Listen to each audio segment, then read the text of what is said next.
જય શ્રી કૃષ્ણ. જય દ્વારકાધીશ મિત્રો. આજે આપણે અધ્યાય 12નો 12મો શ્લોક સમજીશું. શ્રેયો હિ જ્ઞાનમભ્યાસા જજ્ઞાનાદ્ ધ્યાનમ વિશિષ્યતે ધ્યાનાત કર્મફલ ત્યાગ સત્યાગચ્છાંતિર અંતરમ. જો તું આ પ્રક્રિયા અપનાવી ન શકે તો જ્ઞાનોપાર્જનમાં પરોવાઈ જા.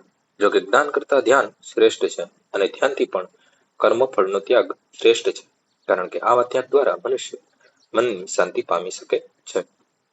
પૂર્વેના શ્લોકોમાં જણાવ્યા પ્રમાણે ભક્તિના બે પ્રકાર છે. એક છે નિયામક સિદ્ધાંતનો માર્ગ અને બીજું પૂર્ણ પુરુષોત્તમ પરમેશ્વર પ્રત્યે પ્રેમસભર સંપૂર્ણ ભક્તિનો માર્ગ. જો મનુષ્ય કૃષ્ણ ભાવનામૃતના સિદ્ધાંતોનું ખરેખર પાલન કરી શકતા નથી, તેઓ જ્ઞાનોપાર્જન કરે છે એ જ બહેતર છે, કારણ કે જ્ઞાન દ્વારા મનુષ્ય પોતાની અસત સ્થિતિને સમજી શકે છે. ધીરે ધીરે આ જ્ઞાન ધ્યાનની અવસ્થા સુધી વિકાસ પામશે. ધ્યાન દ્વારા મનુષ્ય ક્રમે ક્રમે પૂર્ણ પુરુષોત્તમ પરમેશ્વરને જાણી શકે છે.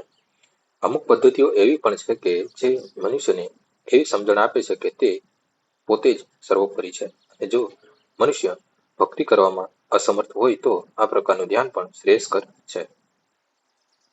જો કોઈ આવી રીતે ધ્યાન ન કરી શકે તો વૈદિક સાહિત્યમાં બ્રાહ્મણો, ક્ષત્રિયો, વૈશ્યો તથા શૂદ્રો માટે કેટલાક કર્તવ્યોના આદેશ છે કે જેના વિશે આપણે ભગવદ્ ગીતાના છેલ્લા અધ્યાયમાં જાણીશું. પરંતુ દરેક કિસ્સામાં મનુષ્યએ પોતાના કર્મફળનો ત્યાગ કરવો પડે છે, જેનો અર્થ એવો થયો કે પ્રાપ્ત થયેલા કર્મફળનો કોઈ સારા હેતુ માટે ઉપયોગ કરવો. ટૂંકમાં સર્વોચ્ચ ધ્યેય દ્વારા એવા પૂર્ણ પુરુષોત્તમ પરમેશ્વર સુધી પહોંચવા માટે બે પદ્ધતિઓ છે. એક પદ્ધતિ છે ક્રમશઃ વિકાસની અને બીજી છે પ્રત્યક્ષ પદ્ધતિ. કૃષ્ણ ભાવનાયુક્ત ભક્તિ પ્રત્યક્ષ પદ્ધતિ છે અને અન્ય પદ્ધતિમાં કર્મફળનો ત્યાગ કરવાનો હોય છે. તો જ મનુષ્ય જ્ઞાનની અવસ્થા પ્રાપ્ત કરે છે. તો જ મનુષ્ય જ્ઞાનની અવસ્થા પ્રાપ્ત કરે છે. ત્યાર પછી મનુષ્ય ધ્યાનની અવસ્થા પ્રાપ્ત કરે છે અને પછી પરમાત્મા વિશેના જ્ઞાનની અને છેલ્લે તે પૂર્ણ પુરુષોત્તમ પરમેશ્વરની જ્ઞાનાવસ્થાને પ્રાપ્ત કરે છે.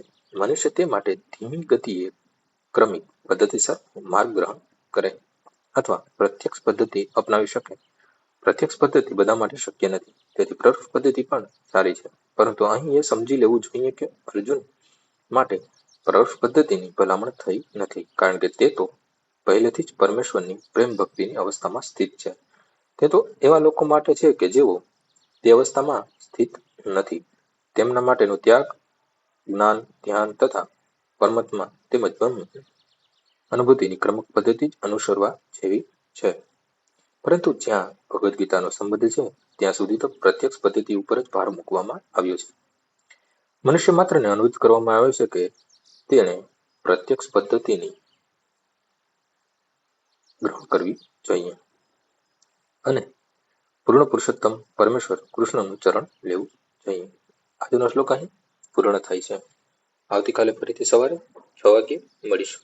જય શ્રી કૃષ્ણ. શ્રી રામ શ્રી